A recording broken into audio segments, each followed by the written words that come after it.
Greetings, citizens of the world. This is a message from Anonymous, for Elon Musk. For the past several years you have enjoyed one of the most favorable reputations of anyone in the billionaire class, because you have tapped into the desire that many of us have to live in a world with electric cars and space exploration, but recently your carefully created public image is being exposed, and people are beginning to see you as nothing more than another narcissistic rich dude who is desperate for attention. It appears that your quest to save the world is more rooted in a superiority and savior complex than it is in actual concern for humanity. This has been obvious to your employees for a long time, who have faced intolerable conditions under your command for years. It is also obvious to the young children working in your overseas lithium mines, which are destroying the local environment as well. You have been open about your willingness to stage coups in order to install dictators in places where your toxic products are being mined. You have even prematurely crowned yourself Emperor of Mars, a place where you will be sending people to die. Your fanboys overlook these issues because they are focused on the potential good that your projects can bring to the world, but you are not the only show in town, and your competition is growing more intense with each passing day. There are plenty of other companies working on space exploration and electric vehicles. You are just the only CEO who has gained a cult following through shitposting and trolling the world on social media.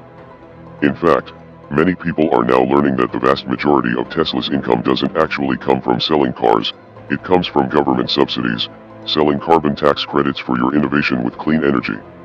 This technically isn't your innovation though, because you aren't actually the founder of Tesla, you simply purchased the company from two people much more intelligent than you are, Martin Eberhard and Mark Tarpenning. Tesla has also made more money holding Bitcoin for a few months than they did in years of selling cars. It is also more than likely that this Bitcoin was purchased with money from these government subsidies. It is now widely believed that you have been forced to denounce your company's involvement with Bitcoin in order to keep that green government money flowing into Tesla's coffers. The energy use argument about proof-of-work mining is a very nuanced conversation that requires a fairly complex understanding of how power grids work, and how excess energy is wasted by power companies, and sought out by crypto miners. This is a conversation that you have been having for over a year and were intimately aware of, but as soon as your main source of income was threatened you pretended to be clueless in an attempt to play both sides of the fence. Then, your move to create a Bitcoin miner council was rightly seen as an attempt to centralize the industry and take it under your control. Reading from the comments on your Twitter posts, it seems that the games you have played with the crypto markets have destroyed lives.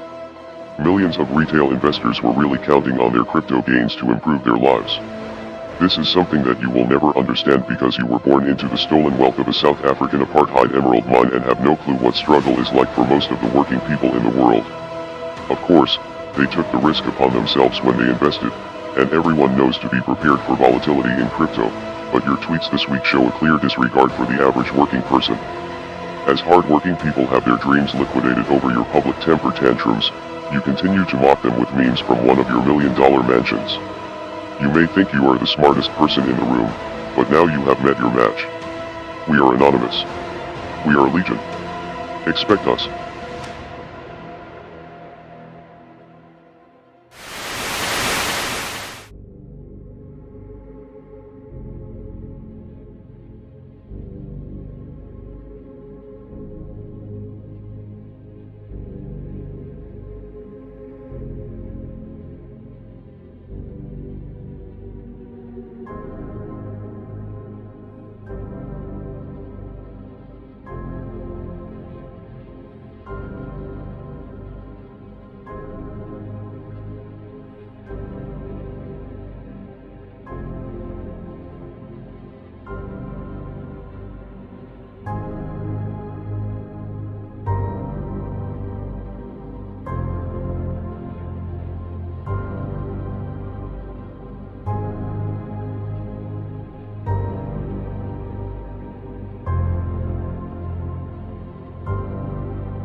most powerful military armament in the world, the United States military has pursued and allegedly continues to pursue diverse warfare options from beyond the physical realm.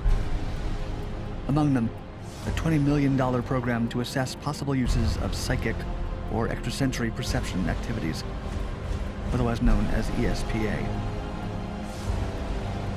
Taking place within the Stargate project, many of these trials and tests remain hidden from the general public until the Freedom of Information Act brought them to light in 1995. Among the most prominent of these attempts were remote viewing activities that sought to uncover intelligence from deep within Russia, using only the minds of American soldiers stationed in the continental U.S.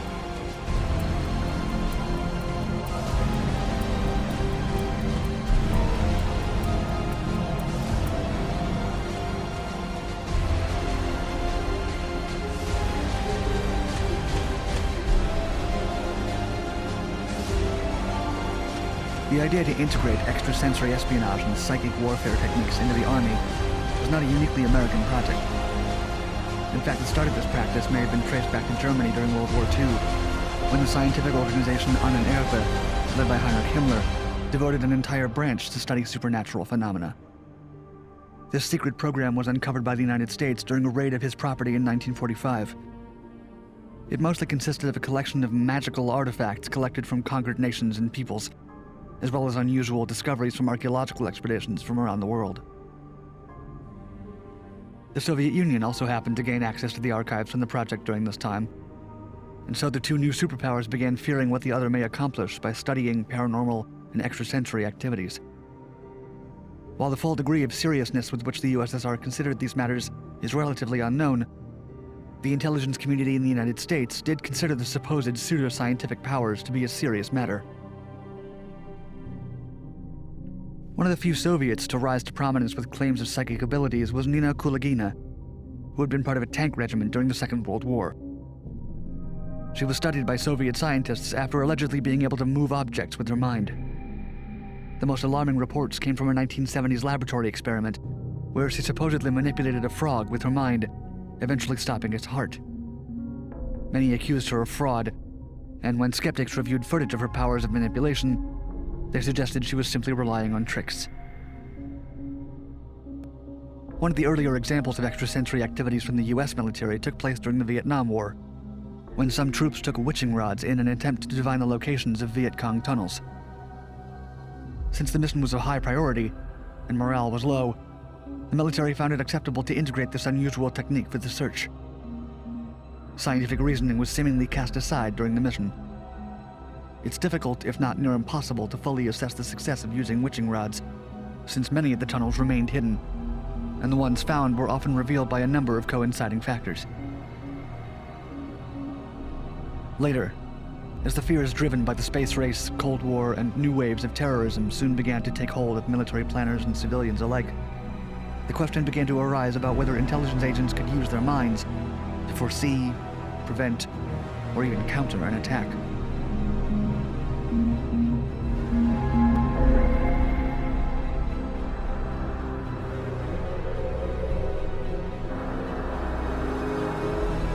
In the late 1970s and 80s, the majority of the extrasensory projects that the CIA and Department of Defense delved into sought to test and apply remote viewing, or RV. This type of psychic skill attempts to gather impressions, clues, images, or other information about an unseen, miles-away target through nothing other than mentally applied extrasensory perception. The term remote viewing came from physicists Harold Puthoff and Russell Targ from the Stanford Research Institute, and they worked hard on having it be differentiated from clairvoyance, which was seen as an illegitimate skill at the time. At first, they worked through private funding from the Institute of Noetic Sciences and the Parapsychology Foundation, and their paranormal investigations often focused on test subjects who were perceived to be possessing an innate talent for RV. As the CIA became interested in their work, their operations expanded to official government facilities in collaboration with the intelligence agency. One test subject, a secretary named Rosemary Smith, took part in a small project run within Wright-Patterson Air Force Base. At the time, the US government was looking for a Soviet bomber that had fallen in the African jungle. Satellite images and CIA intelligence had failed to locate the satellite, and in 1976 it was decided to give the RV operation a chance to look for it.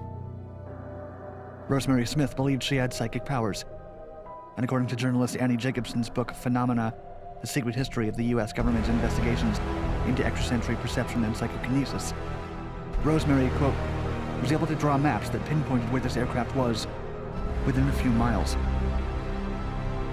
Using this information, she successfully guided a paramilitary unit in the search for the crash site after they found a villager carrying a piece of the aircraft in the area she had pointed them to. Yet not everyone was sold on the idea of funding an extrasensory project for American intelligence.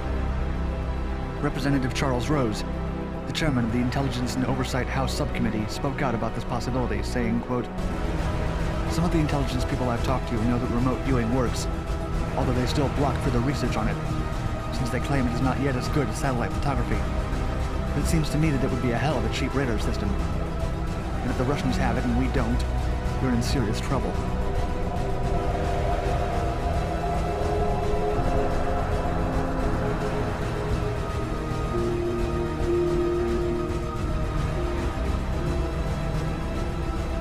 Following the logic of the congressman, an official extrasensory perception activity operation was launched in October of 1978 on the orders of Major General Edmund Thompson, who genuinely believed in the prospect of the undertaking. Of it, he said, quote, "I never liked to get into debates with skeptics, because if you didn't believe that remote viewing was real, you hadn't done your homework." The project was overseen by Lieutenant Frederick Holmes Atwater, a self-reported psychic headhunter, until 1987, with the understanding that it would be an inexpensive and passive undertaking. The program, codenamed Grill Flame, was carried out at Fort Meade in Maryland.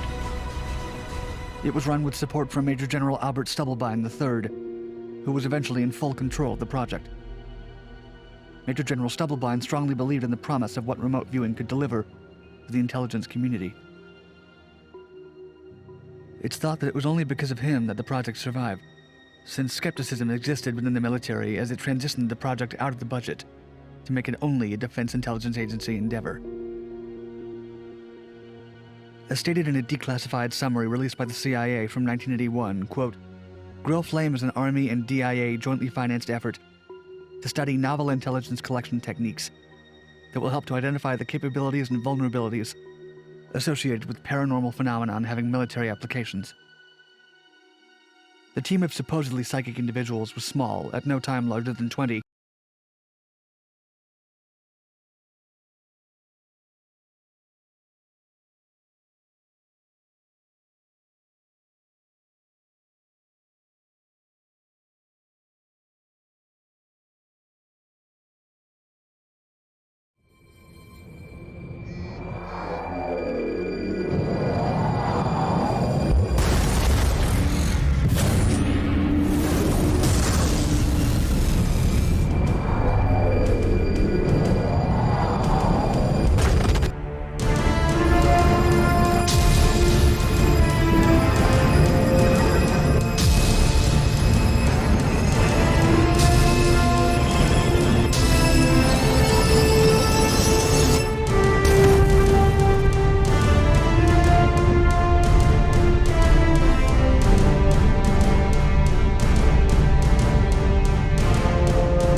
pennies, which one won? Both two clowns with an itch undone. One from the past, claiming he's better. One from the future, claiming he's terror. Not up to me, the choice it is yours. Fear it is locked, who opens your doors? Either way, death is certain. Penny or closing your curtains. Hey there, bucko. Original OG checking in. Don't pretend like you don't know me. I'm a menace. Go and get cozy while I dispatch these loser club ponies. Let me teach you a lesson. Subtle, lure 'em in gentle, then hit 'em with a shovel. You got it all wrong, all brawn, all muscle. Make 'em think that you wanna snuggle, then guzzle every single ounce of the blood, really so supple. Use the clown gig, bring 'em back to the tunnel. Gotta be smart, cut down on the hustle. Play up the part, do you even juggle? I'm a real clown, but I don't play games. Take aim at the kiddies till they go insane. It's a regular throw, and that is the danger. Teaching the lessons of playing with strangers. Two pennies, which one won? Both two clowns with an itch undone. One from the past, claiming he's better. One from the future, claiming he's terror. Not up to me, the choice it is yours. Fear it is locked, who opens your doors? Either way, death is certain. Penny or closing your curtains. New and improved, I'm taking your blueprint. Made it so mentally, every kids lose grip. Horror I am, and terror incarnate. And when I target, nothing but carnage. King of the darkness, making them float. Don't need to act on a joke to provoke. Remember Georgie, bright yellow coat? I traded his arm for the chance at a boat. Stay in the past, you're not even scary. I am the fear that is swallowing dairy. Camp on the sidelines, make balloon animals while I try to fit this kid in my mandibles. Not even relevant, keep your advice. You're even a joke in this rap battle, Christ. I'm taking this thing to new heights, so look for the sequel, I'm doing this twice. So that's how it is, you figured this out? I've eaten more kids than you'll fit in your mouth. Lesbian clowns shut down in my presence, your fear it is rising with every sentence. Listen you hack, I'll give you a present. Come in real close, cause shouting's unpleasant. There you go, Penny, I've got a surprise. Now look at the light while I eat you alive. Two pennies, which one won? Both two clowns with an itch undone. One from the past, claiming he's better. One from the future, claiming he's terror. Not up to me, the choice it is yours. Fear it is locked, who opens your doors? Either way, death is certain. Penny or closing your curtains. Two pennies, which one won? Both two clowns with an itch undone. One from the past, claiming he's better. One from the future, claiming he's terror. Not up to me, the choice it is yours. Fear it is locked, who opens your doors? Either way, death is certain. Penny or closing your curtains.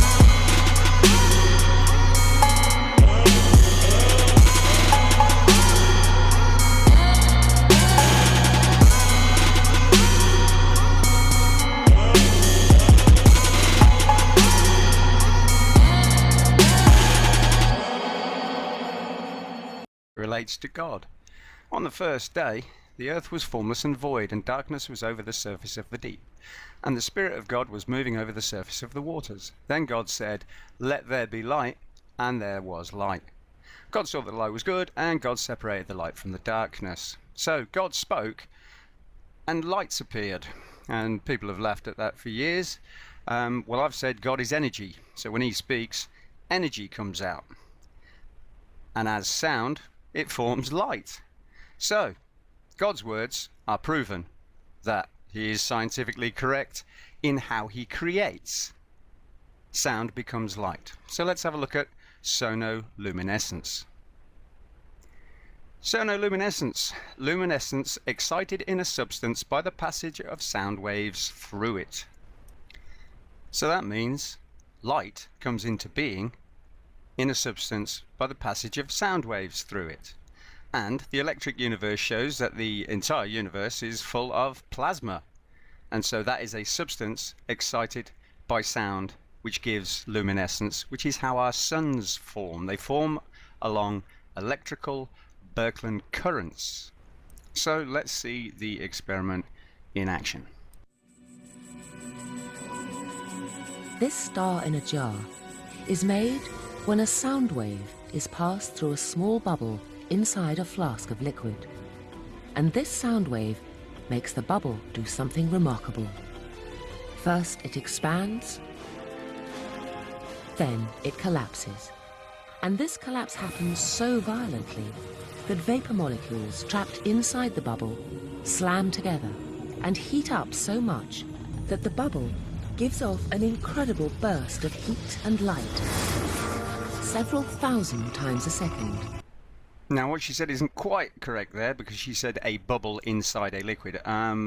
The forcing of sound through a liquid will create a cavity, which is where the word cavitation comes from. Energy moves matter, and so the energy, when two Birkeland currents are forced together, create an Ouroboros torus of energy in the center, which pushes out matter.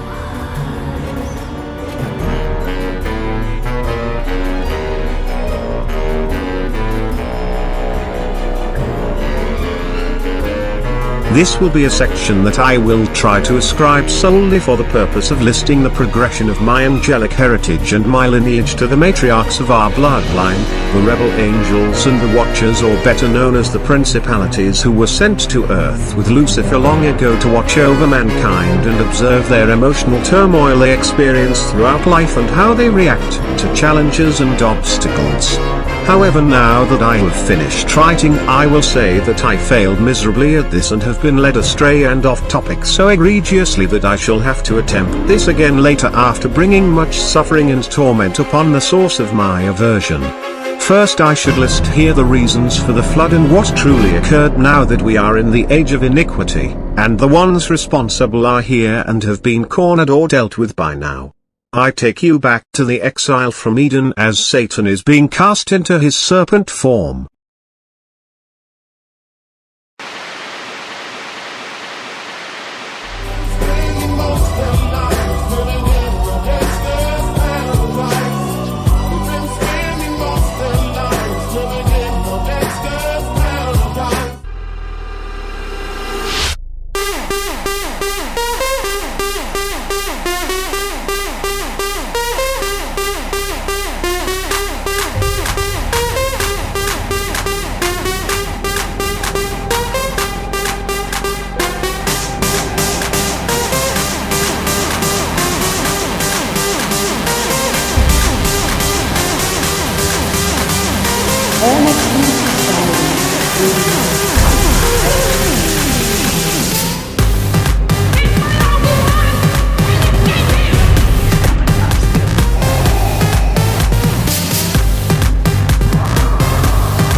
Where is he?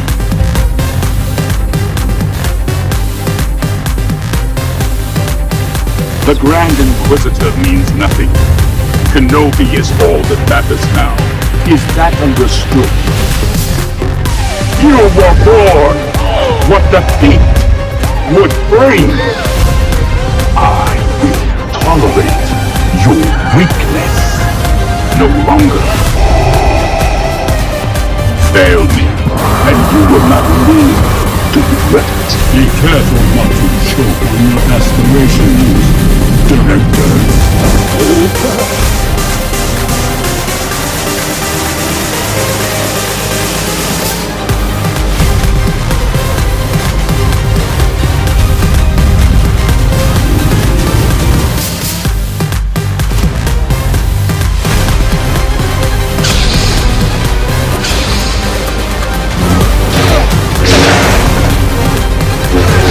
Escape.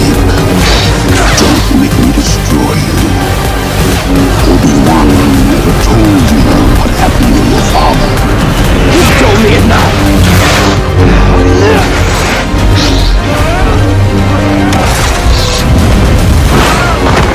He told me you killed him. No. I am your father.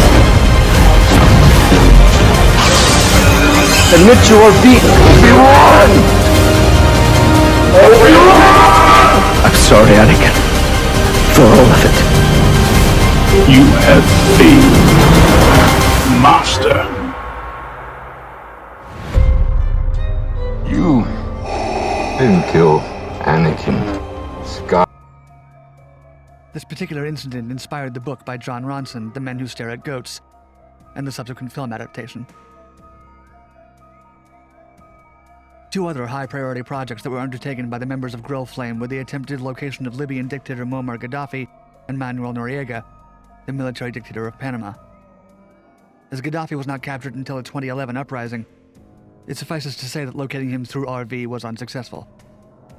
As for Noriega, he evaded capture as the members of Grill Flame tried to find him for 3 years. Noriega was only later discovered after he had been granted sanctuary at the Holy See's embassy in Panama. The projects and experiments regarding remote viewing were and continue to be largely criticized for their lack of scientific rigor or support. The viewers were never told whether they had any degree of success, as it was believed that this knowledge might interfere with their morale, and therefore their powers.